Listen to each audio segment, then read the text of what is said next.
And welcome to another edition of That's Chat Snats. Today is Sunday, September 16th, 2007, and I'm MissChatter, your host.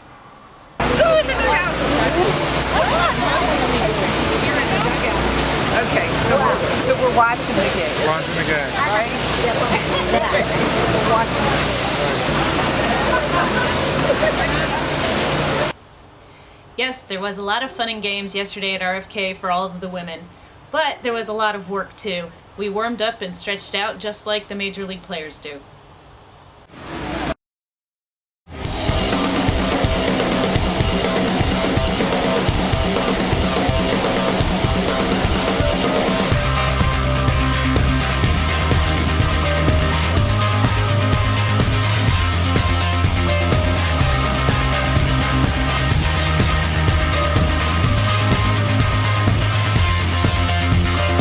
We were then split into 5 groups. My group had the first station with Jerry Morales on the outfield.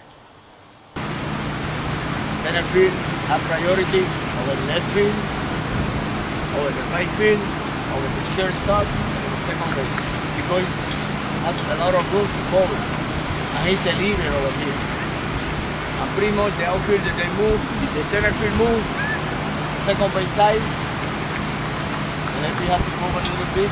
For the top, and the right field over a little bit for the line. Center field is in charge of everything over here. Like the captain in the outfield. Pretty much over here, shortstop in the captain, and the infield. We take charge of everything. We have to talk. Say like you guys go over here, second base going, we'll be back. Center field going for the ball. Center field call for the ball, second base has to move up. So like that we avoid the collision. Pretty interesting. I didn't know that the shortstop was in charge of the infield, like the center fielder is in charge of the outfield. Anyway, it was time to move on to the next station.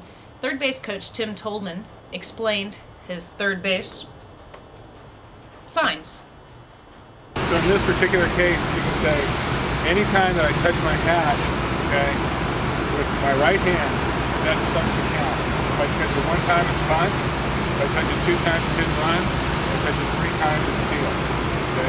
So the guy can be going all over the place. I can be doing all this stuff, and everybody's looking at that. And the one thing that I did was what? Touch the hat how many times? 1 time with the right hand.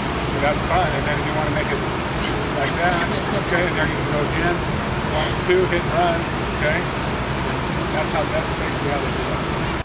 After he explained how simple the signs were, he then taught us about base running depending on where the ball is hit.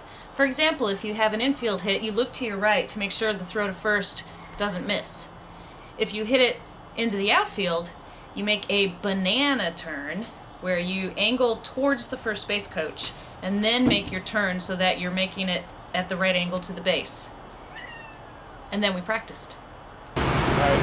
The number one thing is be stern, running ground ball in the infield, and you're running straight through the base. Okay, running as hard as we can. We're trying to teach guys to touch the front part of the base if they can. They take 2 steps by the bag. Once they do that, they look to their right.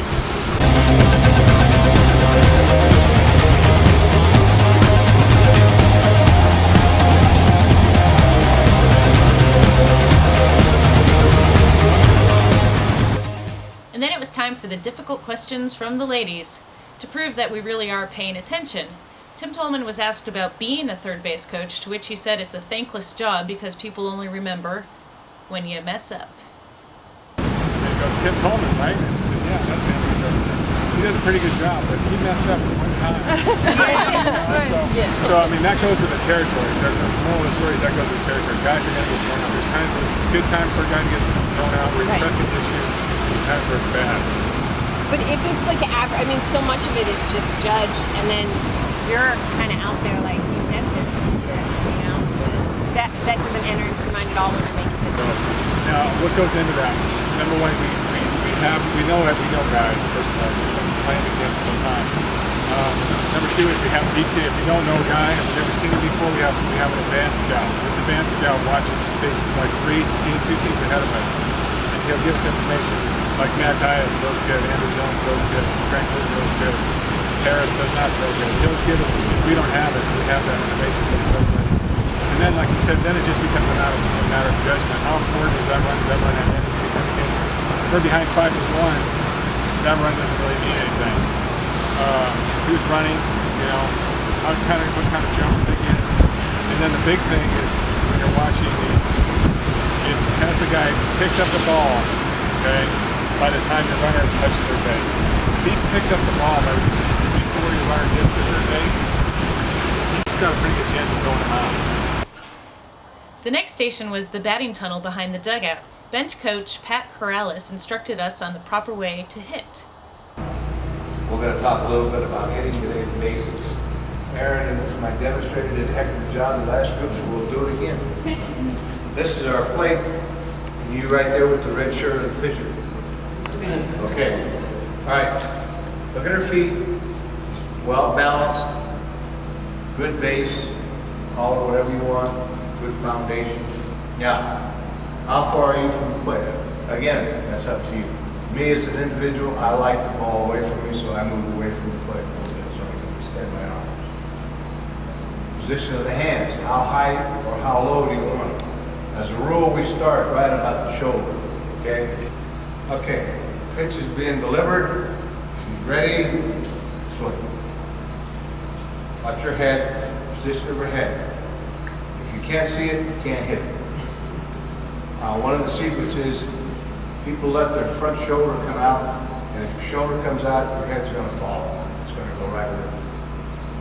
So this is a big problem that we have at this level, because they want to slug or swing too hard. When you swing too hard, that creates this, and then we get a long, slow swing.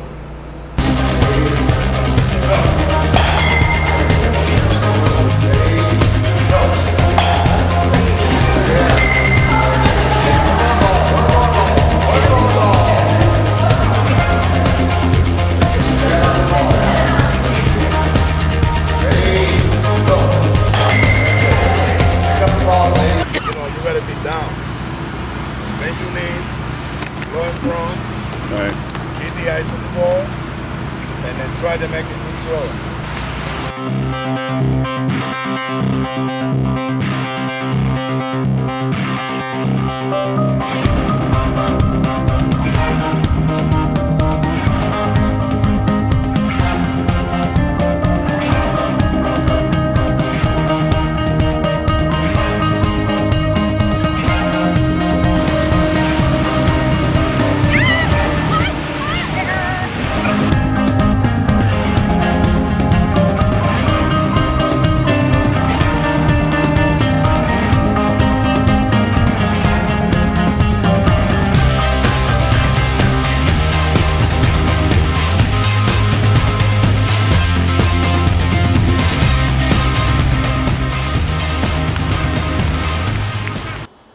Well, no Gold Glove of the Year award for me. Next, it was into the bullpen with bullpen coach Rick Aponte. This was fascinating because I've always wondered how you recognize certain pitches and what the different grips are. The way they throw pitches, okay, nowadays people call it 4-seam fastball, 2-seam fastballs, split finger, knuckleball, spike curveball, all this, I'm going to explain it to you. And on a changeup, which is all like this, is also the spin on the changeup is exactly the same like a fastball. So they sell a fastball, but you buy a changeup. Yes. Good job. We then had lunch with TV announcers Bob Carpenter and Don Sutton and sideline reporter Debbie Taylor, who gave us a fantastic talk and also talked about their jobs, being on the road, especially Debbie Taylor as a new mom, and Don Sutton told some fantastic stories. However, it was a little dark in there and I am out of time for this video, so I'm going to have to do another one. Anyway, that's all for this That's Chat Snap. Bye-bye.